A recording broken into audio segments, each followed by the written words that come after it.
வணக்கம். மாலை முரசு செய்திகளை விரிவாக பார்ப்பதற்கு முன்பாக முதல் தலைப்புச் செய்திகளை பார்க்கலாம். ஜெர்மனி, இங்கிலாந்து நாடுகளுக்கு சுற்றுப்பயணம் மேற்கொண்டு மன நிறைவோடு திரும்பி உள்ளேன். இந்த முறைதான் தமிழ்நாட்டிற்கு அதிக முதலீடுகள் ஈர்க்கப்பட்டுள்ளது என்றும் முதலமைச்சர் மு க ஸ்டாலின் பெருமிதம்.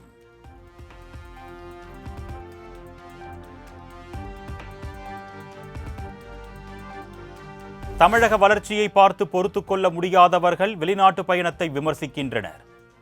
வெளிநாட்டு பயணம் தொடர்பாக இபிஎஸ் முன்வைத்த விமர்சனத்திற்கு முதலமைச்சர் மு க ஸ்டாலின் பதிலடி.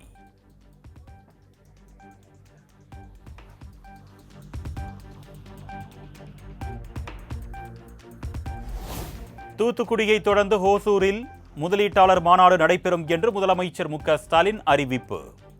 செப்டம்பர் 11ஆம் தேதி ஓசூரில் 1100 கோடி ரூபாய் மதிப்பீட்டில் தொழிற்சாலைக்கு அடிக்கல் நாட்ட உள்ளதாகவும் பேட்டி.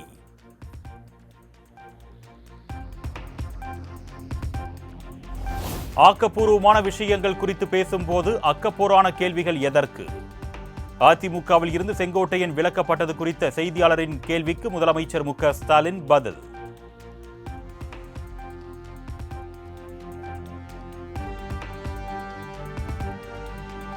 இரண்டாயிரத்து 26 சட்டப்பேரவை தேர்தலில் திமுக, அதிமுக இடையேதான் போட்டி.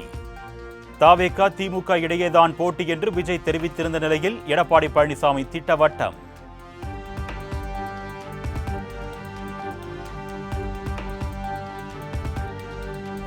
அதிமுக கூட்டணி தனி பெரும்பான்மையுடன் ஆட்சி அமைப்பது உறுதி.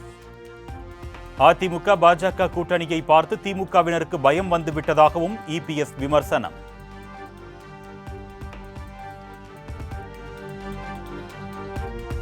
எடப்பாடியின் கனவு வெறும் கனவாகத்தான் முடியும். அதிமுக கூட்டணி 210 தொகுதிகளில் வெல்லும் என்ற இபிஎஸ் பேச்சு குறித்த கேள்விக்கு திமுக எம்பி கனிமொழி பதில்.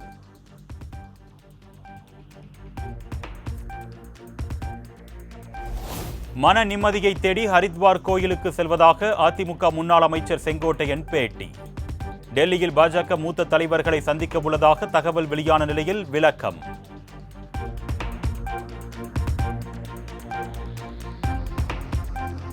நாளை முக்கிய அறிவிப்பு வெளியாகிறதா என்ற கேள்விக்கு அதிமுக முன்னாள் அமைச்சர் செங்கோட்டையன் மறுப்பு. அப்படித்தான் ஒன்றும் கூறவில்லை என்றும் விளக்கம்.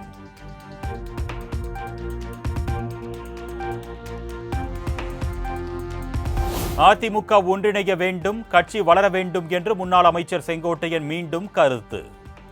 எடப்பாடி பழனிசாமி குறித்த கேள்விக்கு பதிலளிக்க மறுப்பு.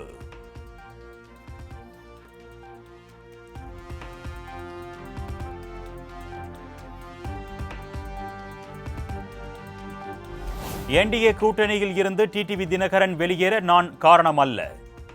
தினகரனுடன் எந்த கருத்து வேறுபாடும் இல்லை என்றும் நயினார் நாகேந்திரன் திட்டவட்டம்.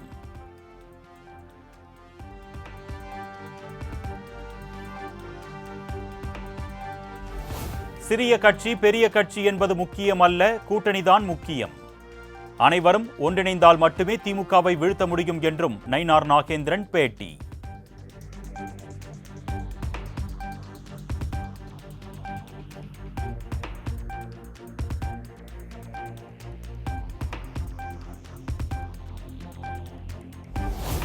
செங்கோட்டையனை பாஜகவுக்கு அழைப்பது நாகரிகமாக இருக்காது. கூட்டணிக்கு தலைவராக எடப்பாடி பழனிசாமியை அறிவித்ததே மத்திய அமைச்சர் அமித்ஷா தான் என்றும் நயினார் நாகேந்திரன் பேட்டி.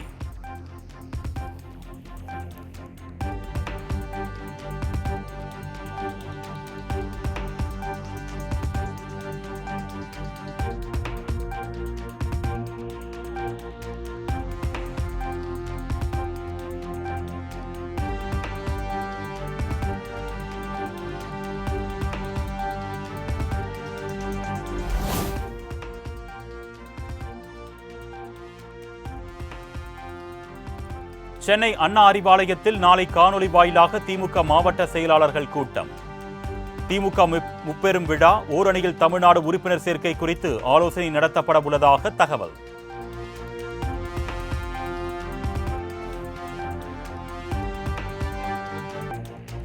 சென்னை, திருவள்ளூர், காஞ்சிபுரம், செங்கல்பட்டு மாவட்டங்களில் குடிநீர் உற்பத்தி ஆலைகளை ஆய்வு செய்ய குழு அமைப்பு.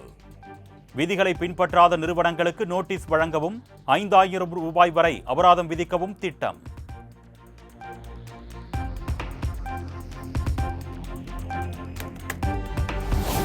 ராகுல் காந்திக்கு எதிராக ஜூனியர் விகடன் இதழில் அவதூறு செய்தி வெளியிட்டதாக புகார். திமுக எம்பி TR பாலுவுக்கு 25 லட்சம் ரூபாய் இழப்பீடு வழங்க வேண்டும் என்ற தனி நீதிபதியின் உத்தரவுக்கு சென்னை உயர்நீதிமன்றம் இடைக்கால தடை.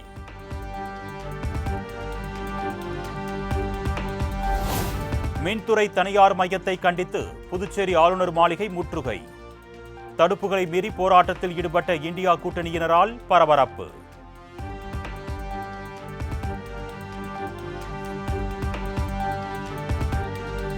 விழுப்புரம் மாவட்டம் அனுமந்தை கிராமத்தில் மீன்பிடி துறைமுகம் அமைக்க வலியுறுத்தல். படகுகளை கரைகளில் நிறுத்தி மீனவர்கள் போராட்டத்தில் ஈடுபட்டதால் பரபரப்பு.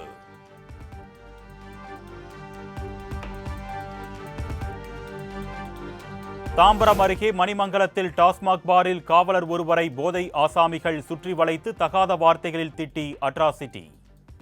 பாரில் மது அருந்தியவரை அடித்ததாக கூறி போலீசாரை சுற்றி வளைத்து தாக்க முற்பட்டதால் பரபரப்பு.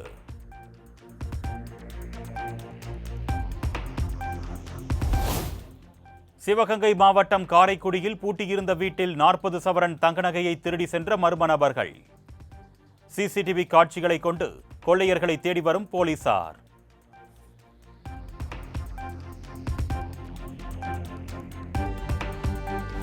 வேதாரண்யம் சுற்றுவட்டார பகுதிகளில் கொட்டி தீர்த்த கனமழையால் 9,000 ஏக்கரில் உப்பு உற்பத்தி பாதிப்பு.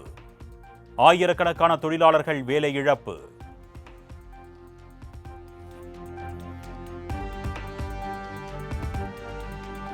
கள்ளக்குறிச்சி மாவட்டம் சின்னசேலத்தில் வீட்டிற்கே சென்று கருவில் இருப்பது ஆணா பெண்ணா என கண்டறிந்து கூறிய விவகாரம். குண்டர் சட்டத்தில் போலி மருத்துவர்கள் 2 பேர் கைது செய்யப்பட்ட நிலையில் மேலும் ஒரு பெண்ணை கைது செய்தது காவல்துறை.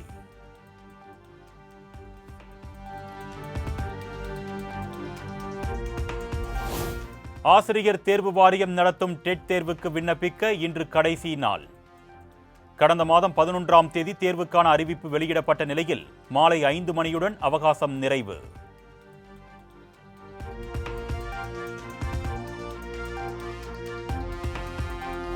புதுச்சேரி கடற்கரை சாலையில் நடைபெற்ற ஃபேஷன் ஷோ நிகழ்ச்சி. 50க்கும் மேற்பட்ட மாடல் அழகிகளின் ஒய்யார நடையை கண்டு ரசித்த சுற்றுலா பயணிகள்.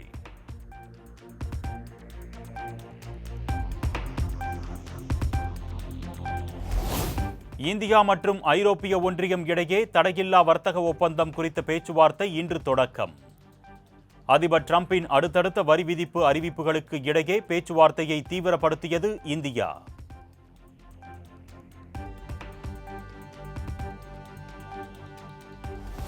கர்நாடக மாநிலம் மாண்டியாவில் விநாயகர் சிலை ஊர்வலத்தின் போது கல் வீசப்பட்டதாக கூறி இந்து அமைப்பினர் போராட்டம். சாலையில் டயர்களை கொளுத்தி போராட்டத்தில் ஈடுபட்டவர்கள் மீது போலீசார் தடியடி நடத்தியதால் பதற்றம்.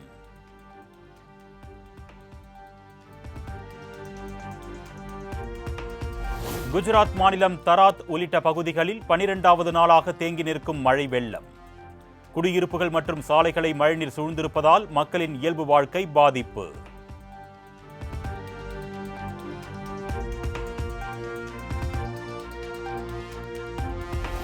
உத்தரகாண்ட் மாநிலத்தில் ஹரித்வார் ரிஷிகேஷ் ரயில் தண்டவாளம் மீது கட்டிடமும் மரங்களும் சாய்ந்து விபத்து. ரயில் சேவை பாதிக்கப்பட்டுள்ள நிலையில் மரங்களை வெட்டி அகற்றும் பணிகள் தீவிரம்.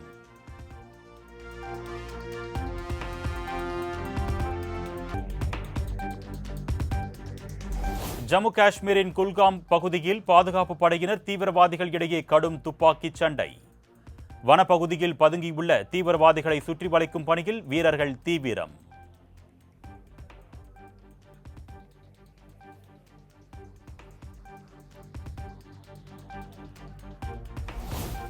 நாடு முழுவதும் புலிகள் வேட்டையாடப்படுவதை தடுக்க உத்தரவிடக் கோரிய பொதுநல மனு தாக்கல்.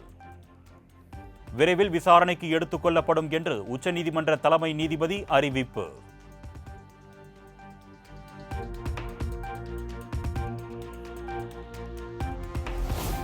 MP MLAக்களுக்கு எதிரான கிரிமினல் வழக்கு விசாரணைகளை விரைந்து முடிக்க கோரிய வழக்கு. உரிய அமர்வு ஏற்படுத்துவது குறித்து பரிசீலிப்பதாக உச்சநீதிமன்ற தலைமை நீதிபதி உறுதி.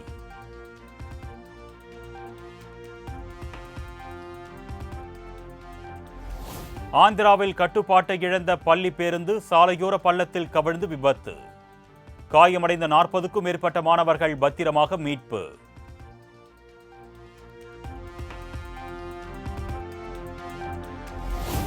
மகாராஷ்டிர மாநிலம் மும்பையில் களை கட்டிய மீலாதுன் நபி கொண்டாட்டம். கடை வீதிகளில் பூக்கள், மலர் மாலை, சால்வை உள்ளிட்ட பொருட்களின் விற்பனை அமோகம்.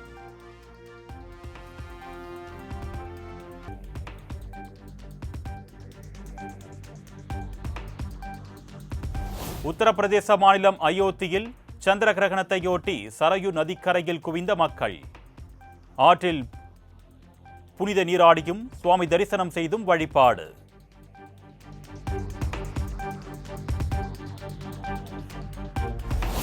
அமெரிக்காவின் போர் நிறுத்த ஒப்பந்த நடவடிக்கைக்கு இஸ்ரேல் ஒப்புதல். இது இறுதி வாய்ப்பு என்பதால் ஹமாஸ் அமைப்பினர் ஒப்புக்கொள்ள வேண்டியது அவசியம் என்றும் அதிபர் டிரம்ப் திட்டவட்டம்.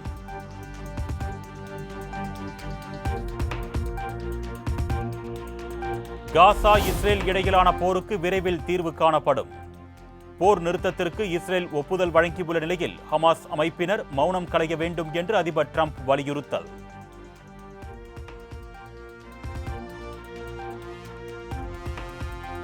யுக்ரைன் தலைநகர் கீவில் உள்ள அரசு கட்டிடத்தின் மீது ரஷ்யா தாக்குதல்.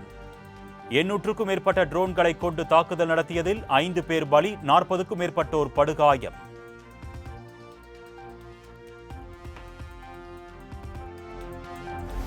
ரஷ்யாவிடம் கச்சா எண்ணெய் வாங்கும் நாடுகள் மீது 2ஆம் கட்ட நடவடிக்கை எடுக்கப்படும். அமெரிக்காவை தொடர்ந்து ஐரோப்பிய நாடுகளும் தடை விதிக்க வேண்டும் என்று அதிபர் டிரம்ப் அறிவுறுத்தல்.